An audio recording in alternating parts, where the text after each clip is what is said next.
दोस्तों, इस दुनिया में भाई भाई का दुश्मन क्यों बन जाता है? धोखा करके भाई की संपत्ति क्यों हड़प लेता है? आइए इस कहानी के माध्यम से समझते हैं। एक बार माता पार्वती भगवान शिव के पास बैठी थी तो उन्होंने महादेव से पूछा कि मैंने मृत्यु लोक पर देखा कि भाई भाई की जान का दुश्मन बना हुआ है, भाई भाई की संपत्ति हड़पने में लगा हुआ है, भाई भाई की पत्नी को छीनने में लगा हुआ है, एक भाई दूसरे भाई को धोखा देने में लगा हुआ है। प्रभु, जब मैंने ये नजारा देखा तो मेरा मन विचलित हो गया। इसीलिए मैं आपसे 2 प्रश्न पूछना चाहती हूँ। यदि आप मेरे प्रश्नों का उत्तर देकर मेरे मन को संतुष्ट कर दें तो आपकी बड़ी कृपा होगी। फिर भगवान महादेव कहते, हे पार्वती, ठीक है, तुम अपने दोनों प्रश्न बताओ, मैं तुम्हें तुम्हारे दोनों प्रश्नों के उत्तर देकर तुम्हारे मन को संतुष्ट करने का पूरा प्रयास करूंगा। माता पार्वती कहने लगी, प्रभु, मेरा पहला प्रश्न है कि भाई भाई का दुश्मन क्यों बन जाता है। मेरा दूसरा प्रश्न है, भाई का हिस्सा हड़पने वाले व्यक्ति को कौन सी सजा मिलती है। फिर भगवान शिव कहते हैं, हे पार्वती, तुम्हारे दोनों ही प्रश्न बहुत ही महत्वपूर्ण हैं। जो भी इन प्रश्नों से प्राप्त ज्ञान को अपने जीवन में उतारेगा वो कभी भी अपने भाई का दुश्मन नहीं बनेगा। वो अपने भाई का हिस्सा कभी भी नहीं हड़पेगा। वो अपनी भाई की पत्नी को कभी छीनने की कोशिश नहीं करेगा। भगवान शिव कहते हैं, मैं तुम्हें तुम्हारे दोनों प्रश्नों के उत्तर देने से पहले एक छोटी सी कहानी सुनाता हूं। इस कहानी को बहुत ही ध्यान से सुनना। यदि तुमने इस कहानी को ध्यान से सुना तो निश्चित ही तुम्हारे दोनों प्रश्नों का उत्तर तुम्हें मिल जाएगा और तुम्हारा मन पूरी तरह से संतुष्ट हो जाएगा। फिर माता पार्वती भगवान शिव को कहानी पूरी सुनने का वचन देती हैं और कहती हैं, आप कहानी शुरू कीजिए, मैं कहानी को पूरा मन से सुनूंगी। दोस्तों, तो कहानी शुरू करने से पहले मेरा आप सभी से अनुरोध है कि आप हमारी कहानी में खो जाएं, उससे पहले हमारे चैनल को सब्सक्राइब करके बेल आइकन अवश्य दबा लें, जिससे हमारी हर वीडियो का नोटिफिकेशन सबसे पहले आप तक पहुंच सके और आप हमारी हर वीडियो से प्राप्त ज्ञान को अपने जीवन में उतार सके। तो ले कहानी शुरू करते हैं। भगवान शिव कहते हैं, हे पार्वती, एक नगर में राजा था। उसके महल में एक बहुत ही सुंदर बाग था। उस बाग में तरह तरह के फूलों के पौधे और अनेक प्रकार के मीठे फलों के पेड़ थे। इसके अलावा उस बाग में सबसे आश्चर्यजनक चीज थी। एक सेब का पेड़ था जिसमें सोने के सेब लगते थे। उस राजा ने उस पेड़ की देखभाल के लिए खास इंतजाम कर रखा था। जब इसके फल पकते थे तो चौकीदार रात दिन उस पेड़ का पहरा दिया करते थे ताकि कोई सोने का सेब चुरा ना सके। भगवान शिव कहते हैं, हे पार्वती, लेकिन एक दिन की बात है, जब बाग के माली ने सोने के सेबों को गिना तो उसमें एक सेब गायब था। माली तुरंत दौड़ता हुआ राजा के पास पहुंचा और राजा को सेब के पेड़ पर एक फल कम होने की खबर दी। राजा ने यह बात सुनी तो उसे बड़ा आश्चर्य हुआ कि बाग में उस पेड़ की देखभाल का इंतजाम करने के बाद उस पेड़ से फल कैसे चोरी हो गया। राजा ने ऐलान किया कि जिस व्यक्ति ने उस पेड़ का सेब चुराया है, उस व्यक्ति को जो भी कपड़ कर लाएगा उसे इनाम दिया जाएगा। राजा के 3 बेटे थे। सबसे बड़ा राजकुमार राजा से कहने लगा, पिताजी, रात को मैं बाग में पहरा दूंगा और चोर को पकड़ने की कोशिश करूंगा। फिर राजा ने अपने बड़े बेटे यानी बड़े राजकुमार को बाग में पहरा देने का आदेश दिया और चोर को पकड़ने की इजाजत दे दी। वो बड़ा राजकुमार रात में पहरा देने लगा, लेकिन 2 घंटे बाद ही बड़े राजकुमार को नींद आ गई और वो सो गया। भगवान शिव कहते हैं, हे पार्वती, वो राजकुमार सुबह उठकर उसने सेबों को गिना तो वो देखकर चकित रह गया कि रात भर में एक सेब और गायब हो गया। फिर इसके बाद दूसरी रात को मझले राजकुमार ने पहरा देने का काम संभाला तो उसे भी नींद आ गई और तीसरे दिन भी सेब चोरी हो गया। पेड़ से लगातार फल चोरी होने से वो राजा बड़ा चिंतित था और दरबारी की भी समझ में नहीं आ रहा था कि क्या किया जाए। ये सोचते हुए सब उदास बैठे थे। इतने में सबसे छोटा राजकुमार आया और उसने कहा कि आज की रात मैं पहरा दूंगा और चोर को पकड़ लूंगा। भगवान शिव कहते हैं, हे पार्वती, राजा सबसे छोटे राजकुमार से खुश नहीं रहता था। वो छोटे राजकुमार को हमेशा मूर्ख समझता था और फिर जब छोटा राजकुमार राजा से कहता है कि आज रात को मैं पहरा दूंगा और चोर को पकड़ कर लाऊंगा, तो राजा उसे डांटते हुए कहता है कि तुम क्या समझते हो, क्या तुम्हें इसमें सफलता मिलेगी? बड़े राजकुमार इस काम में असफल हो चुके हैं। तुम अपना काम करो, तुम्हारे बस की बात नहीं है। लेकिन छोटा राजकुमार नहीं माना। उसने राजा से प्रार्थना की और बोला उसे एक मौका दिया जाए। वहीं अंत में राजा राजी हो गया। भगवान शिव कहते हैं, हे पार्वती, फिर सबसे छोटा राजकुमार रात में पहरा देने लगा। उसने तय किया कि वो किसी भी हालत में नहीं सोएगा और चोर को जरूर पकड़ेगा। वही जब आधी रात हुई और रात के 12 बजे का समय हुआ तो राजकुमार ने देखा कि एक सुंदर सोने की चिड़िया कहीं से उड़ती हुई आई और सेब के पेड़ पर बैठ गई। फिर उसने देखते देखते सोने का एक सेब तोड़कर अपनी चोंच में पकड़ लिया। छोटा राजकुमार जाग रहा था। राजकुमार ने फौरन निशान साधा और तीर चला दिया, लेकिन तीर चिड़िया को नहीं लगा और वो पंख फड़फड़ कर उड़ गई। राजकुमार का तीर उस चिड़िया के पंख पर लगा और एक सोने का पंख टूटकर जमीन पर आ गिरा। भगवान शिव कहते हैं, हे पार्वती, फिर दूसरे दिन सुबह राजकुमार ने राजा को सारी बात बता दी और वो सोने का पंख राजा के सामने रख दिया। पंख इतना सुंदर और इतना कीमती था कि राजा उसे देखता ही रह गया। राजा ने कहा, अगर उस चिड़िया का एक पंख इतना सुंदर है तो चिड़िया कितनी सुंदर होगी। मैं चाहता हूं कि उस चिड़िया को पकड़ कर लाओ। भगवान शिव कहते हैं, हे पार्वती, फिर सबसे पहले बड़ा राजकुमार इस काम के लिए रवाना हुआ और चलते चलते एक जंगल में पहुंचा। वहां उसने एक लोमड़ी को एक पेड़ के नीचे आराम करते देखा। फिर राजकुमार ने शिकार के लिए मौका देखकर तीर अपने धनुष पर चढ़ा लिया। वो तीर छोड़ते ही वाला था कि लोमड़ी ने चिल्लाकर कहा, राजकुमार, मुझे मत मारो। मुझे पता है कि तुम सोने की चिड़िया की खोज में निकले हो। तुम मेरी राय मानो तो तुम्हारा काम जल्द ही पूरा हो जाएगा। तुम इसी रास्ते से सीधे चले जाओ। शाम होने पर तुम एक गांव में पहुंचोगे। वहां तुम्हें आमने सामने 2 सराय मिलेगी। वहीं एक सराय खूब सजी सजाई और दूसरी सराय बहुत ही भद्दी दिखाई देगी। तुम एक काम करना, जो सराय बहुत सजी सजाई दिखाई दे, सुंदर सी दिखाई दे, तुम उसके अंदर मत जाना। यदि तुम ऐसा करोगे तो तुम्हारा काम बहुत ही आसानी से हो जाएगा। भगवान शिव कहते हैं, हे पार्वती, वो लोमड़ी की बात सुनकर बड़े राजकुमार को हंसी आ गई और उसने चिल्लाकर कहा, भाग जा, यहां से मुझे तेरी सलाह की जरूरत नहीं है। और ऐसा कहकर बड़े राजकुमार ने लोमड़ी पर तीर छोड़ दिया। लेकिन लोमड़ी बहुत चालाक थी, वो बचकर भाग गई। बड़ा राजकुमार आगे चला गया। शाम को जब एक गांव में पहुंचा तो उसने देखा कि सड़क के किनारे सचमुच में 2 सराय थी। उसमें से एक सराय सजी सजाई थी और उसके अंदर से लोगों के नाचने गाने की आवाज आ रही थी। वहीं दूसरी सराय बहुत भद्दी थी और वहां अंधेरा था। राजकुमार ने लोमड़ी की बात पर गौर नहीं किया और राजकुमार सजी सजाई सराय में ठहर गया। थोड़ी देर में वो भूल गया कि वो असल में सोने की चिड़िया की खोज में निकला था, क्योंकि जो सजी सजाई सराय के अंदर जो भी व्यक्ति जाता था वो अपने जिस काम के लिए आता था उस काम को भूल जाता था। इसीलिए राजकुमार भी उस चिड़िया के बारे में भूल गया। जब काफी समय बीत गया और बड़ा राजकुमार नहीं लौटा तो मझला राजकुमार सोने की चिड़िया की खोज में चल पड़ा। वो भी उसी तरह चलते चलते जंगल में पहुंचा तो वही लोमड़ी उसे भी मिली और फिर उसी लोमड़ी ने मझरे राजकुमार को भी वही बात बताई जो बड़े राजकुमार को बताई थी। मगर मझरे राजकुमार ने भी उस लोमड़ी की बात पर कोई ध्यान नहीं दिया।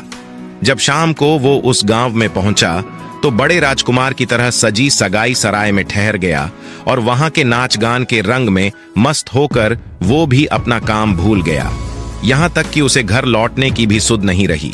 भगवान शिव कहते हैं, हे पार्वती, अंत में सबसे छोटे राजकुमार ने राजा से कहा कि मैं सोने की चिड़िया की खोज में जाऊंगा। तो राजा को विश्वास नहीं हुआ और वो कहने लगा, जब उससे बड़े दोनों राजकुमार इस काम में सफल नहीं हुए तो तुझे सफलता कैसे मिल सकेगी। लेकिन छोटे राजकुमार ने जिद की और उसके जिद करने पर राजा ने अपने छोटे राजकुमार को इजाजत दे दी। भगवान शिव कहते हैं, हे पार्वती, वो छोटा राजकुमार तैयार होकर सोने की चिड़िया की खोज में निकला गया। वो भी चलते चलते जंगल में पहुंच गया। उसे भी लोमड़ी मिली। राजकुमार ने लोमड़ी की बात को ध्यान से सुना तो लोमड़ी से कहा, ठीक है, तुम जैसा कहती हो मैं वैसा ही करूंगा। राजकुमार लोमड़ी से कहता है, अब तुम जाओ, मैं तुम्हें नहीं मारूंगा। छोटे राजकुमार की बात सुनकर के वो लोमड़ी खुश होकर बोली, तुम सबसे अच्छे लड़के मालूम पड़ते हो। तुमने मेरी बात का मजाक नहीं बनाया और मुझ पर तीर नहीं चलाया। मैं तुमसे बहुत खुश हूं और मैं तुम्हारी मदद करूंगी। तुम एक काम करो, आओ तुम मेरी पूंछ पर बैठ जाओ, मैं तुम्हें उस सराय तक पहुंचा देता हूं जिस सराय में तुम्हें रुकना है, और वहां से तुम्हारा काम बहुत ही आसान हो जाएगा। वहीं देखते देखते उस लोमड़ी की पूंछ काफी बड़ी हो गई और राजकुमार उस पर बैठ गया। उसके बैठते ही लोमड़ी हवा में उड़ने लगी और थोड़ी ही देर में मैदानों और पहाड़ों को पार करके उस गांव में जा पहुंची। वहीं राजकुमार ने उस लोमड़ी की सलाह को मानकर छोटी और पुरानी सराय में ही अपना डेरा डाल दिया।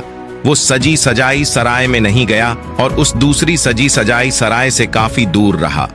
भगवान शिव कहते हैं, हे पार्वती, फिर दूसरे दिन सुबह उठ करके जब वो आगे बढ़ा तो कुछ दूर चलने पर उसे वो लोमड़ी फिर से रास्ते में मिल गई। लोमड़ी ने उससे कहा, अब मैं तुम्हें बताती हूं कि आगे तुम्हें क्या करना है। लोमड़ी ने कहा, तुम सीधे चलो, आगे चलने पर तुम्हें एक बहुत बड़ा किला मिलेगा जिस पर सिपाही पहरा देते होंगे। तुम सिपाहियों से डरना नहीं और सीधे अंदर चले जाना, क्योंकि उस समय वो सिपाही सो रहे होंगे, और तुम बेधड़क होकर किले में घुसते जाना और उनके कमरों को पार करते हुए उस जगह पर पहुंच जाना जहां लकड़ी के एक मामूली पिंजरे में सोने की चिड़िया बंद होगी, और वहां पर पहुंच करके तुम चिड़िया को पिंजरे से सहित उठाकर किले से बाहर ले आना। लेकिन एक बात याद रखना, चिड़िया के पिंजरे के पास ही एक बहुत सुंदर सा सोने का पिंजरा भी तुम्हें दिखाई देगा। तुम भूल कर भी उस सोने की चिड़िया को उस सोने के पिंजरे में मत रखना। तुम उसमें रखने की कोशिश करोगे तो बाद में पछताओगे। और फिर ऐसा कहकर लोमड़ी ने राजकुमार को फिर से अपनी पूंछ पर बिठाया और थोड़ी ही देर में उस किले के पास पहुंचा दिया। भगवान शिव कहते हैं, हे पार्वती, अब राजकुमार ने किले के पास जाकर देखा कि सचमुच उसके पहरेदार सो रहे थे, और फिर छोटा राजकुमार बिना डरे हुए सीधा महल में घुस गया और थोड़ी ही देर के बाद उस कमरे में जा पहुंचा जहां सोने की चिड़िया एक पिंजरे में बैठी हुई थी। उस पिंजरे के पास ही सोने के 3 सेव पड़े हुए थे। फिर तो उन तीनों सेवों को देखकर राजकुमार ने फौरन पहचान लिया कि ये तीनों सोने के सेव उसके पिता के बाग के ही हैं। वहीं सोने की चिड़िया इतनी सुंदर थी कि राजकुमार उस चिड़िया को देखता ही रह गया, और वो उस चिड़िया को उठाकर लाने ही वाला था कि उसकी नजर पास ही पड़े एक सुंदर से पिंजरे पर पड़ गई। वो पिंजरा बहुत ही सुंदर था और उसमें तरह तरह के कीमती पत्थर जड़े हुए थे। और फिर उस सुंदर सोने के पिंजरे को देखकर छोटे राजकुमार के मन में लालच आ गया और उसने सोने की चिड़िया के लिए वही पिंजरा ठीक समझा, और राजकुमार लोमड़ी की बात को भूल गया कि उसने सोने के पिंजरे को छूने के लिए मना किया था। मगर राजकुमार लोमड़ी की बात भूलकर और उसने सोने की चिड़िया को लकड़ी के पिंजरे से निकालकर उस सोने के पिंजरे में बंद कर दिया। लेकिन नए पिंजरे में आते ही वो सोने की चिड़िया जोर जोर से शोर मचाने लगी और राजकुमार पिंजरे को उठाकर कमरे से बाहर भी नहीं निकल पाया था, क्योंकि चिड़िया के शोर मचाने पर उसकी आवाज से सिपाही कमरे में पहुंच गए और उन्होंने राजकुमार को पकड़ लिया। भगवान शिव कहते हैं, हे पार्वती, फिर राजकुमार को अपनी भूल का पता चला। उसे याद आया कि लोमड़ी ने उसे क्या कहा था, लेकिन अब क्या हो सकता था। सिपाही उस छोटे राजकुमार को पकड़कर राजा के दरबार में ले गए। वहीं राजा के पूछने पर राजकुमार ने सारी बात राजा को बता दी। फिर राजकुमार की बात को सुनकर राजा ने कहा, तुम मेरे महल में चोरी करने के लिए घुसे थे, मैं तुमको माफ नहीं कर सकता। तुम्हें फांसी की सजा दी जाएगी, लेकिन मैं तुम्हें एक मौका दे सकता हूं। अगर तुम मेरे लिए सोने का घोड़ा लाकर दो तो मैं तुम्हें ना सिर्फ छोड़ दूंगा बल्कि सोने की चिड़िया भी तुमको दे दूंगा। वहीं राजकुमार को अपनी जान बचाने के लिए राजा की शर्त माननी पड़ी और वो सोने के घोड़े की तलाश में निकल पड़ा। वो किले के बाहर जाने पर छोटे राजकुमार ने देखा कि लोमड़ी उसका इंतजार कर रही है, और फिर उसने लोमड़ी को सारी बातें बताई। तो लोमड़ी ने निराश होते हुए कहा कि मैं अब तुम्हारी कोई मदद नहीं करूंगी। तुमने मेरे कहने के अनुसार काम नहीं किया। मैंने जिस तरह से कहा था, अगर तुम उस तरह से काम करते तो मुसीबत में नहीं फंसते और सोने की चिड़िया भी तुम्हारे हाथ में होती। भगवान शिव कहते हैं, हे पार्वती, वो राजकुमार बोला, मुझे माफ कर दो, मुझसे गलती हो गई। मेरा काम तुम्हारी सहायता के बिना नहीं चलेगा। मुझे राजा ने सोने का घोड़ा लाने के लिए कहा है, वरना वो मुझे फांसी पर चढ़ा देगा। वो राजकुमार की बात को सुनकर लोमड़ी ने कहा, खैर, मैं तुम्हें माफ करती हूं। अब तुम ऐसा करो, मेरी पूंछ पर बैठ जाओ। फिर लोमड़ी कहने लगी, चले चलो, कुछ दूर जाने पर तुम्हें एक दूसरा किला मिलेगा। इस किले की घुड़साल में तुम्हें सोने का घोड़ा बंधा हुआ मिलेगा। महल के नौकर चाकर सब सो रहे होंगे, तुम चुपचाप जाना और घोड़े को खोल लेना। लेकिन एक बात याद रखना, वहां घोड़े के पास में ही घोड़े पर कसने के लिए 2 जीण रखी होगी। उनमें से एक तो बहुत पुरानी चमड़े की जीण होगी और दूसरी सोने की जीण होगी। तुम सोने की जीण को छूना भी मत और उस घोड़े पर पुरानी चमड़े की जीण को कसकर सवार हो जाना और उसे दौड़ाते हुए किले से बाहर चले आना। वहीं लोमड़ी की बात सुनकर छोटे राजकुमार ने वादा किया कि वो ठीक वैसा ही करेगा। और फिर लोमड़ी ने उस छोटे राजकुमार को अपनी पूंछ पर बैठाया और कुछ ही देर में उस किले के पास पहुंचा दिया। वहीं किले के पास पहुंचते ही लोमड़ी ने राजकुमार को उतारा और फिर वहां से चली गई। राजकुमार सीधा फटाक से किले में घुस गया।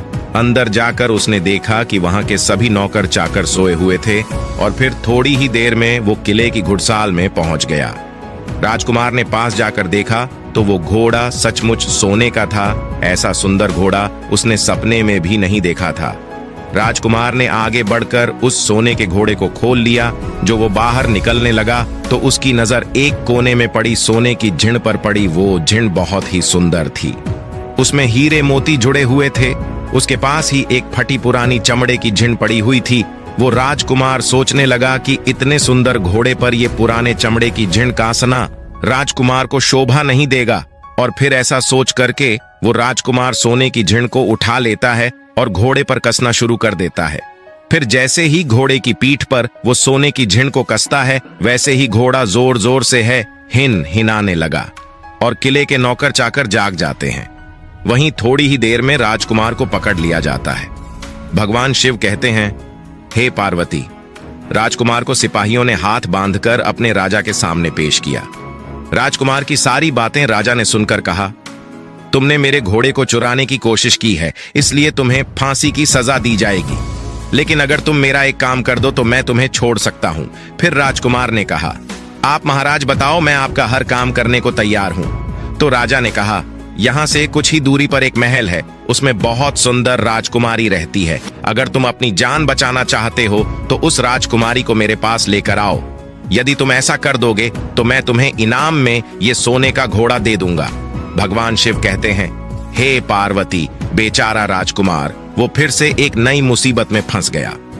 उसे मजबूर होकर राजा की शर्त माननी पड़ी। अब वो सोने के महल की खोज में निकला पड़ा। कुछ दूर चलने पर उसे वो लोमड़ी फिर मिल गई। पता नहीं उस लोमड़ी को सारी बातें कैसे मालूम हो गई थीं और वो कहने लगी, देखा तुमने, इस बार भी मेरी बात नहीं मानी। मेरी बात मान जाते तो इस नई मुसीबत में नहीं फंसते। खैर, मुझे तुम पर दया आ रही है, मैं तुम्हारी मदद फिर करूंगी। चलो, तुमको सोने के महल के पास पहुंचा देती हूं। तुम महल के बाहर ही कहीं पर छुपे रहना। जब महल में से शाम के समय राजकुमारी तालाब में नहाने के लिए बाहर आए तो तुम आगे बढ़कर उसका हाथ पकड़ लेना और डरना नहीं। जैसे ही तुम उस राजकुमारी को छुओगे, राजकुमारी तुम्हारे साथ आने के लिए राजी हो जाएगी। लेकिन एक बात याद रखना, तुम उसको वहां से सीधे अपने साथ ले आना, उसे वापस महल में मत जाने देना। वो राजकुमारी तुमसे कहेगी कि मैं अभी अपने माता पिता से मिलकर आती हूँ, लेकिन तुम उसकी बातों में मत आना, वरना फिर से मुसीबत में फंस जाओगे। भगवान शिव कहते हैं, हे पार्वती। फिर ऐसा कहते हुए लोमड़ी ने फिर से उस छोटे राजकुमार को अपनी पूंछ पर बिठा लिया और देखते ही देखते वो लोमड़ी हवा में उड़ती हुई कुछ देर के बाद उस सोने के महल के पास जा पहुंची। वहीं महल के पास पहुंचते ही राजकुमार एक पेड़ की आड़ में छुपाकर बैठ गया। शाम को जब राजकुमारी नहाने के लिए किले से बाहर आई तो राजकुमार ने हिम्मत करके आगे बढ़कर उसका हाथ पकड़ लिया। उसके छूते ही राजकुमारी उसके साथ चलने के लिए तैयार हो गई और वो बोली, राजकुमार, तुम मुझे जहां भी ले जाना चाहोगे मैं तुम्हारे साथ चलूंगी, लेकिन मुझे थोड़ी देर के लिए अपने माता पिता से मिलकर आने दो। तो राजकुमार ने लोमड़ी की बात को याद किया और राजकुमार ने कहा, नहीं नहीं, ऐसा नहीं करना, तुम्हें तुरंत मेरे साथ चलना पड़ेगा। लेकिन राजकुमारी रोने लगी। इतनी सुंदर राजकुमारी थी कि राजकुमार उस राजकुमारी का रोना नहीं देख सका और उसका मन पिघल गया। छोटा राजकुमार अंत में राजी हो गया और बोला, जाओ, थोड़ी देर के लिए माता पिता से मिलकर लो, लेकिन फिर तुरंत बाहर चली आना। भगवान शिव कहते हैं, हे पार्वती। लेकिन राजकुमारी ने जैसे ही किले में कदम रखा, किले के पहरेदार जाग गए और उन्होंने राजकुमार को पकड़ लिया। वहीं राजकुमार बहुत पछताया। लेकिन अब क्या हो सकता था। सिपाहियों ने उसे अपने राजा के सामने पेश किया। राजा बहुत निराश था। उसने उसी वक्त आदेश दिया कि इस राजकुमार को फौरन फांसी पर चढ़ा दिया जाए। फिर तो फांसी का आदेश सुनने के बाद में राजकुमार रोने लगे, गिड़गिड़ाने लगा। इस पर राजा ने थोड़ी देर सोच विचार किया और कहा, मैं अपना आदेश वापस नहीं ले सकता, लेकिन अगर तुम मेरा एक काम कर दो तो तुम्हारी जान बच सकती है। फिर राजकुमार ने कहा, ठीक है, आप जो भी कहेंगे मैं आपका काम करूंगा। तो राजा ने कहा, हमारे किले के ठीक सामने एक बहुत बड़ा पहाड़ है। इसके कारण हमारे किले की सुंदरता नष्ट होती है। अगर तुम 8 दिन में इस पहाड़ को खोदकर साफ कर दो तो हम तुम्हें क्षमा कर देंगे और राजकुमारी का विवाह भी तुम्हारे साथ कर देंगे। वही राजकुमार किले के बाहर आकर पहाड़ को देखने लगा। उसके हाथ में एक छोटी सी कुदाली थी। उसके समझ में नहीं आ रहा था कि इतना बड़ा पहाड़ आखिर वो 8 दिन में कैसे खोद सकेगा। फिर भी राजकुमार अपनी जान बचाने के लिए उस पहाड़ को खोदना शुरू करता है। धीरे धीरे 7 दिन बीत गए। इतने दिन तक लगातार खोदने पर भी पहाड़ का सिर्फ एक कोना नहीं खोद सका। भगवान शिव कहते हैं, हे पार्वती, राजकुमार अंत में दुखी होकर बैठ गया। उसे अब अपने आप पर बहुत अधिक क्रोध आ रहा था और मन ही मन में कह रहा था कि अगर मैंने लोमड़ी की बात मान ली होती तो कितना अच्छा होता। लोमड़ी ने मुझे हर बार सही सलाह दी और मैं हर बार उसका कहना ना मानकर नई नई मुसीबत में फंसता गया। भगवान शिव कहते हैं, हे पार्वती, राजकुमार इस तरह सर झुकाए बैठा था कि अचानक उसे अपने पैरों के पास उस लोमड़ी की पूंछ हिलती दिखाई दी। फिर उसने नजर उठाकर देखा तो सचमुच वही लोमड़ी खड़ी थी। फिर लोमड़ी ने मुस्कुराते हुए कहा, क्यों, क्या हाल है? इस बार तो तुम्हारी मदद करने की मेरी जरा भी इच्छा नहीं थी, लेकिन मैं 7 दिन से तुमको पहाड़ खोदते हुए देख रही हूं। मुझे तुम पर दया आ गई और मैं तुम्हारी मदद के लिए चली आई। जाओ, तुम बहुत थक गए हो, सो जाओ। मैं थोड़ी ही देर में तुम्हारा काम पूरा कर दूंगी। और फिर इस बार राजकुमार ने तय कर लिया था कि अब वो लोमड़ी जैसा कहेगी वो वैसा ही करेगा। और फिर चुपचाप उठ करके वो राजकुमार एक तरफ सोने के लिए चला गया। वहीं थोड़ी ही देर में राजकुमार को नींद आ गई और सुबह जब वो सो करके उठा तो उसे अपनी आंखों पर विश्वास नहीं हो रहा था। वहां कहीं भी पहाड़ का नामो निशान नहीं था और महल का सुंदर दृश्य दिखाई दे रहा था। फिर तो राजकुमार सीधा राजा के पास पहुंचा।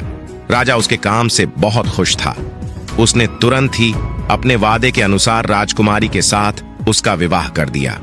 जब राजकुमार उस सुंदर राजकुमारी के साथ में कुछ दूर चला तो उसे रास्ते में फिर वही लोमड़ी मिली। लोमड़ी कहने लगी, बधाई हो राजकुमार, राजकुमारी के साथ तुम्हें देख करके मुझे बड़ी खुशी हो रही है, लेकिन अब तुम्हें सोने का घोड़ा और सोने की चिड़िया भी प्राप्त करनी चाहिए, क्योंकि वे दोनों चीज तुम्हारे ही लायक है और तुम उन्हें आसानी से प्राप्त कर सकते हो। भगवान शिव कहते हैं, हे पार्वती। फिर राजकुमार बोला, लेकिन भला मुझे सोने का घोड़ा और सोने की चिड़िया कैसे मिल सकती है? मैं तो इस राजकुमारी को भी उस राजा के लिए लेकर जा रहा हूं जिसने राजकुमारी के बदले में मेरी जान बख्शी थी। फिर लोमड़ी कहने लगी, नहीं राजकुमार, तुम ऐसा काम कभी मत करना। इस राजकुमारी के साथ में तुम्हारा विवाह हुआ है, अब ये सिर्फ तुम्हारी है। अगर तुम मेरे कहने के अनुसार काम करो तो तुम्हें सोने का घोड़ा और सोने की चिड़िया भी मिल जाएगी। तुम सबसे पहले इस राजकुमारी को लेकर सोने के घोड़े वाले राजा के पास जाओ। राजा जब राजकुमारी को देखेगा तो खुश हो जाएगा और खुश होकर वो तुमको सोने का घोड़ा दे देगा। फिर तुम घोड़े पर सवार हो जाना और सवार होकर के सबसे विदा लेना। वहीं राजकुमारी से तुम बाद में विदा लेना। और जैसे ही तुम राजकुमारी के पास पहुंचो तो तुम हाथ पकड़कर घोड़े के ऊपर खींच लेना और घोड़े को दौड़ा देना, क्योंकि सोने का घोड़ा इतना तेज दौड़ता है कि दुनिया का तेज से तेज घोड़ा भी उसकी बराबरी नहीं कर सकता है। जाओ, तुम पहले इतना काम पूरा करो, इसके बाद आगे क्या करना है बाद का काम मैं बाद में बताऊंगी। जब तुम घोड़ा और राजकुमारी को लेकर आओगे तो तुम्हें वहां आगे मैं रास्ते में फिर मिलूंगी। भगवान शिव कहते हैं, हे पार्वती, राजकुमार ने ठीक वैसा ही किया जैसा लोमड़ी ने उससे कहा था। जब सोने के घोड़े वाले राजा ने खुश होकर उसे इनाम में सोने का घोड़ा दिया तो राजकुमार उस पर सवार हो गया और सबसे विदा लेने लगा। अंत में वो राजकुमार राजकुमारी को उठाकर घोड़े पर बैठाकर घोड़े को तेजी से उड़ाता हुआ किले से बहुत दूर निकल गया। वहीं रास्ते में एक पेड़ के नीचे लोमड़ी उसका इंतजार कर रही थी और उसे देखकर लोमड़ी बोली, शाबाश, अब तुम सोने की चिड़िया भी प्राप्त कर लो। जब तुम सोने की चिड़िया वाले राजा के पास पहुंचोगे तो वो इस घोड़े को देख करके बहुत ही खुश होगा। तो तुम उससे कहना कि पहले सोने की चिड़िया का पिंजरा मेरे हाथ में दे दो, तब मैं ये घोड़ा तुमको दूंगा। फिर जैसे ही राजा जब वो पिंजरा तुम्हारे पास लाए तो तुम पिंजरा उसके हाथ से छीन लेना और घोड़े को दौड़ा देना। बस ऐसे चिड़िया तुमको मिल जाएगी और कोई तुम्हें पकड़ भी नहीं सकेगा। भगवान शिव कहते हैं, हे पार्वती, इस बार भी राजकुमार ने ठीक वैसा ही किया जैसा लोमड़ी ने बताया था, और वो राजकुमारी के साथ ही घोड़े पर बैठा रहा। और जब राजा ने उसके हाथ में सोने की चिड़िया का पिंजरा दिया तो उसने तुरंत घोड़े को वहां से भगा दिया। सोने का घोड़ा हवा से बातें करने लगा। वहीं कुछ दूर चलने पर लोमड़ी फिर उसे मिल गई। राजकुमार ने उससे कहा, तुमने मेरी बहुत बड़ी मदद की है। तुम्हारी वजह से मुझे न सिर्फ सोने की चिड़िया मिली बल्कि सोने का घोड़ा और इतनी सुंदर राजकुमारी भी मिल गई। बताओ मैं तुम्हें क्या इनाम दूं? मैं तुमको कुछ ना कुछ देना चाहता हूं। फिर राजकुमार की बात को सुनकर वो लोमड़ी कहने लगी, अगर तुम खुश हो तो मेरा एक काम कर दो, तुम मुझ पर एक तीर चला करके मुझे मार दो। इस समय तुम यही सबसे बड़ा काम मेरे लिए कर सकते हो। फिर लोमड़ी की बात सुनकर राजकुमार कहने लगा, भला ऐसा कैसे हो सकता है? तुमने मेरी इतनी मदद की है और मैं बदले में तुम्हें मार दूं? ऐसा कभी नहीं कर सकता। फिर तो ऐसा सुनकर के वो लोमड़ी बहुत दुखी हुई और बोली, अगर तुम मेरा ये काम नहीं कर सकते हो तो फिर ठीक है, जाओ। लेकिन जाने से पहले तुम्हारी भलाई के लिए मैं तुम्हें दो बातें बता रही हूं। हमेशा ध्यान रखना। पहली बात तो ये है कि कभी भी किसी भी कुएं की दीवार पर मत बैठना, और दूसरी बात, ऐसे लोगों के लिए कभी धन खर्च मत करना जिन्हें फांसी मिलने वाली हो। भगवान शिव कहते हैं, हे पार्वती। फिर लोमड़ी की बात सुनकर राजकुमार बोला, तुम भी अजीब हो, तुम्हारी बातें मेरी समझ में नहीं आती हैं। भला मैं कभी कुएं की दीवार पर क्यों बैठूंगा और ऐसे आदमियों पर धन खर्च क्यों करूंगा जिनको फांसी दी जाने वाली हो? लेकिन लोमड़ी ने उसकी बात का कोई जवाब नहीं दिया और अलविदा कह करके लोमड़ी वहां से चली गई। भगवान शिव कहते हैं, हे पार्वती, लोमड़ी के चले जाने के बाद में राजकुमार सोने का घोड़ा दौड़ाता हुआ आगे बढ़ा तो राजकुमारी उसके साथ बैठी हुई थी और सोने की चिड़िया का पिंजरा भी उसके हाथ में था। वहीं कुछ ही देर में राजकुमार उसे छोटे गांव में जा पहुंचा जिसमें वो दोनों सराय थीं। गांव के लोग और खास तौर से बच्चे उसको देखने के लिए बाहर निकल कर आए। सोने के घोड़े पर इतनी सुंदर राजकुमार के साथ बैठी एक राजकुमारी को देखकर के सभी सराय वाले चकित थे। इतने में ही राजकुमार ने देखा कि गांव के बगीचे में एक जगह बहुत से लोग जमा हैं और कुछ शोर हो रहा है। फिर राजकुमार के पूछने पर लोगों ने बताया कि वहां पर दो आदमियों को फांसी देने की तैयारी हो रही है। फिर तो राजकुमार उन आदमियों से मिलने के लिए उधर को चल पड़ा और वहां पहुंचने पर उसने देखा कि वो दो आदमी जिनको फांसी दी जाने वाली थी वो कोई और नहीं बल्कि उसके सगे बड़े भाई थे जो सजी सजाई सराय में पहुंच गए थे और अपनी सुध बुध खो बैठे थे। वहीं तरह तरह के बुरे काम करते थे और जुआ खेलते थे और जुए में बहुत सारा धन हार चुके थे। उन्होंने लोगों से बहुत सारा रुपए उधार ले लिया था और इन्हीं सब बातों से चीड़ करके गांव वाले उन दोनों बड़े राजकुमारों को फांसी पर चढ़ाने जा रहे थे। भगवान शिव कहते हैं, हे पार्वती भाई, आखिरकार भाई होता है। छोटा राजकुमार ऐसा कैसे होने देता? उसने अपने बड़े भाइयों को बचाने के लिए वहां के लोगों से कहा, मुझसे रुपया ले लो और तुम इन लोगों को छोड़ दो। और फिर उसके बहुत विनती करने पर वहां के लोग राजी हो गए और उन्होंने उन दोनों आदमियों को रिहा कर दिया। वहीं राजकुमार अपने भाइयों को छुड़ाकर अपने महल की तरफ चल दिया। आगे कुछ दूर चलने पर जंगल में एक कुआं दिखाई दिया। फिर राजकुमार कुछ सोचकर राजकुमारी से कहता है, हम कुछ देर के लिए इस कुएं के पास आराम करते हैं और यहाँ पर ठंडा पानी पीने के बाद हम यहाँ से आगे के लिए प्रस्थान करेंगे। राजकुमार की बात सुनकर राजकुमारी मान गई। इधर राजकुमार लोमड़ी की दोनों बातों को भूल चुका था, जो कि लोमड़ी ने विदा के समय कहा था कि कभी भी घोड़े से उतरकर कुएं की दीवार पर मत बैठना और कभी भी ऐसे आदमियों की मदद मत करना जिनको फांसी लगने वाली हो। वही जैसे ही छोटा राजकुमार राजकुमारी के साथ में उस कुएं के किनारे पर बैठा, तब तक उसके दोनों बड़े भाई आ गए। वो उससे जलने लगे। इसको तो सुंदर राजकुमारी मिल गई और इतना सारा धन भी मिल गया और पिताजी भी इसकी बुद्धिमानी की प्रशंसा करेंगे। इसकी घर में इज्जत बढ़ जाएगी। कल तक पिताजी इसे मूर्ख समझते थे, आज यही बुद्धिमान माना जाएगा।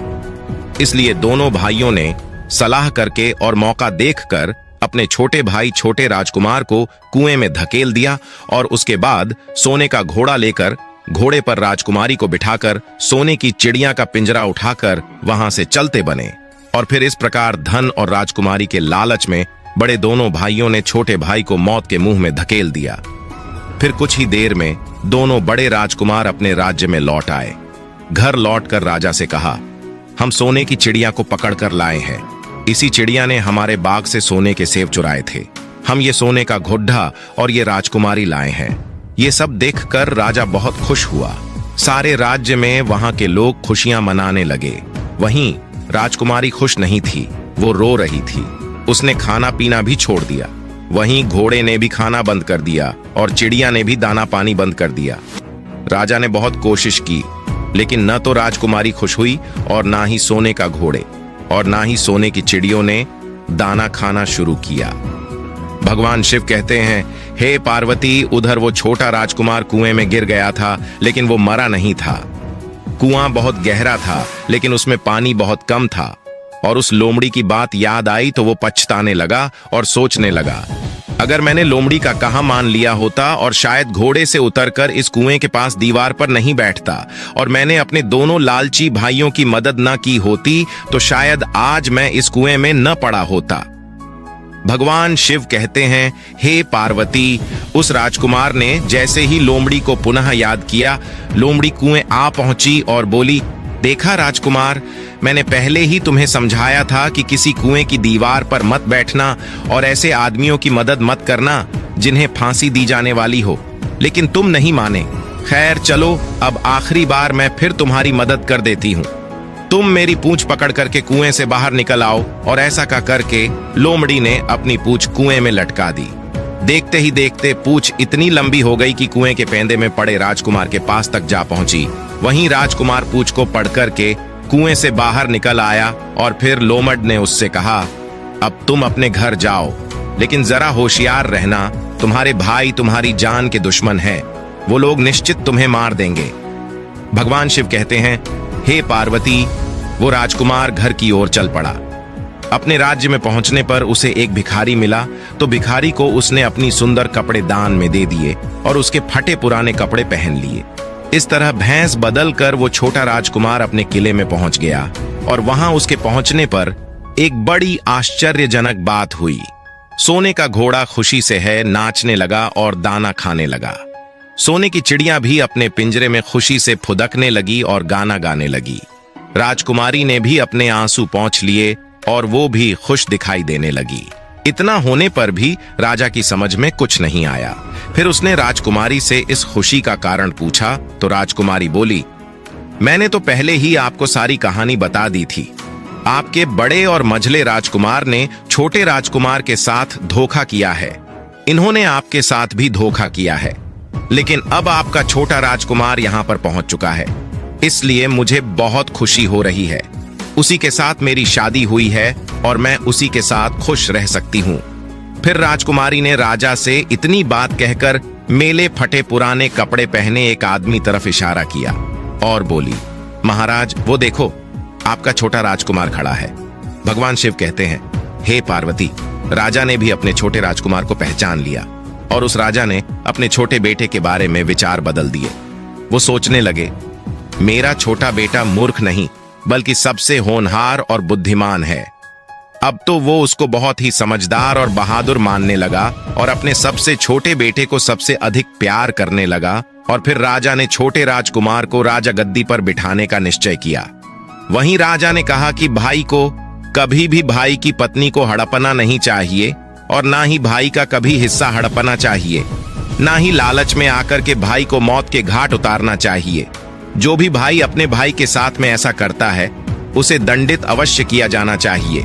राजा कहता है कि बड़े और मझले राजकुमार ने अपने छोटे भाई को ही धोखा नहीं दिया बल्कि राजा को भी धोखा दिया है। इससे राजा अपने बड़े राजकुमारों से बहुत नाराज था और फिर उसने दोनों बड़े राजकुमारों को सजा देने का ऐलान किया और अपने राज्य से हमेशा के लिए निकलवा दिया। और राजा कहने लगा, जो भाई भाई की पत्नी को छीनता है, जो भाई के साथ में गलत व्यवहार करता है, जो भाई के धन को हड़पता है, ऐसे भाई को हमेशा के लिए घर से बेघर होना पड़ता है। यही विधि का विधान है। भगवान शिव कहते हैं, हे पार्वती, जब राजा ने अपने दोनों बड़े राजकुमारों को राज्य से हमेशा के लिए निकलवा दिया, उसके बाद में बड़ी धूमधाम के साथ राजकुमारी के साथ राजकुमार का विवाह किया और फिर छोटा राजकुमार राजकुमारी के साथ में सुखी से रहने लगा। वो छोटा राजकुमार उस लोमड़ी को नहीं भूला था जिसने उसकी सहायता की थी और एक दिन समय निकालकर वो जंगल में उस लोमड़ी की खोज में निकला। बहुत ढूंढने के बाद में एक पेड़ के खोखले भाग में उसने उस लोमड़ी को चुपचाप बैठा हुआ देखा। लोमड़ी बहुत उदास थी और पहले से बहुत ज्यादा कमजोर हो गई थी। राजकुमार को देखते ही लोमड़ी ने उसे पहचान लिया और कहा, आओ राजकुमार, आज इधर कैसे आना हुआ? तो राजकुमार ने कहा, मैं आज तुम्हें ही ढूंढने के लिए आया हूं। चलो मेरे बाग में आराम से रहना, वहां तुम्हें किसी तरह की तकलीफ नहीं होगी। यहां तो जंगल में तुम्हें खाने पीने की तकलीफ होती होगी और जंगली जानवरों और शिकारी का डर हमेशा बना रहता होगा। लोमड़ी ने कहा, नहीं राजकुमार, मैं यहां पर ठीक हूं और भला अब तुम्हें मेरे दुखों से क्या लेना देना? तुम्हारा काम निकल गया। अब तुम राजकुमारी के साथ में सुखपूर्वक अपने महल में राज करो। भगवान शिव कहते हैं, हे पार्वती। फिर लोमड़ी की बात सुनकर छोटा राजकुमार बोला, नहीं, तुमने मेरा बड़ा उपकार किया है। मैं तुम्हें इनाम देना चाहता हूं और अपने साथ ही रखना चाहता हूं। राजकुमारी भी बहुत खुश होगी, वो भी तुमसे मिलना चाहती है। तो लोमड़ी ने कहा, अगर तुम सचमुच मुझे इनाम देना चाहते हो तो मेरा एक काम कर दो। मैंने तुमसे पहले भी कहा था कि तुम तीर चलाकर मुझे मार दो, इसी से मेरा लाभ होगा। असल में मैं तुम्हें अपनी कहानी सुनाती हूं। एक जादूगर ने मुझ पर जादू कर रखा है। मैं लोमड़ी नहीं हूं, मुझे उसके जादू के प्रभाव से लोमड़ी के रूप में रहना पड़ रहा है। मैं तो इस देश का राजकुमार हूं जहां की राजकुमारी से तुम्हारा विवाह हुआ है। असल में वो राजकुमारी मेरी छोटी बहन है जिसके साथ में तुम्हारी शादी हुई है। अगर तुम तीर चलाकर मुझे मार दोगे तो मैं इस जादू के प्रभाव से मुक्त हो जाऊंगा और फिर से राजकुमार बनकर अपने देश लौट सकूंगा। वहीं छोटा राजकुमार इस बात को सुनकर एकदम से आश्चर्य में पड़ गया और फिर उसने फौरन अपने धनुष पर तीर चढ़ाया और लोमड़ी के ऊपर छोड़ दिया। तीर लगते ही वो लोमड़ी मर गई और उसमें से एक सुंदर सा राजकुमार निकल आया। फिर दोनों राजकुमार आपस में गले मिले और इसके बाद दोनों राजकुमार वापस महल में लौट आए। वहीं राजकुमारी अपने भाई से मिलकर बहुत ही खुश हुई। अंत में भगवान शिव कहते हैं, हे पार्वती, तुम्हारा पहला प्रश्न था कि भाई भाई का दुश्मन क्यों हो जाता है, तो समझ लो धन के लोभ में आकर व्यक्ति भाई जैसे पवित्र रिश्ते को भूल जाता है और धनवान होने के चक्कर में भाई भाई की हत्या कर देता है। मगर राजकुमार की भाइयों की तरह जो भाई ऐसा करता है, एक दिन उसका सर्वनाश हो जाता है। भगवान शिव कहते हैं, हे पार्वती, तुम्हारा दूसरा प्रश्न था भाई का हिस्सा हड़पने वाले व्यक्ति को कौन सी सजा मिलती है। तो समझ लो भाई का हिस्सा या उसकी पत्नी या उसका धन हड़पने वाले को व्यक्ति को घर से बेघर होना पड़ता है। जिस प्रकार राजकुमार के दोनों भाइयों को राजा ने राज्य से हमेशा के लिए निकाल दिया और वो घर से बेघर हो गए। इसलिए भाई जैसे पवित्र रिश्ते को कभी कलंकित नहीं करना चाहिए। भाई भाई के बीच में जहां प्रेम रहता है वो घर स्वर्ग के समान होता है। फिर तो माता पार्वती कहने लगी, प्रभु, आज की कहानी सुनकर के मेरा मन प्रफुल्लित हो गया। वास्तव में एक भाई को हमेशा दूसरे भाई की मदद करनी चाहिए, ना कि उसको बर्बाद करना चाहिए।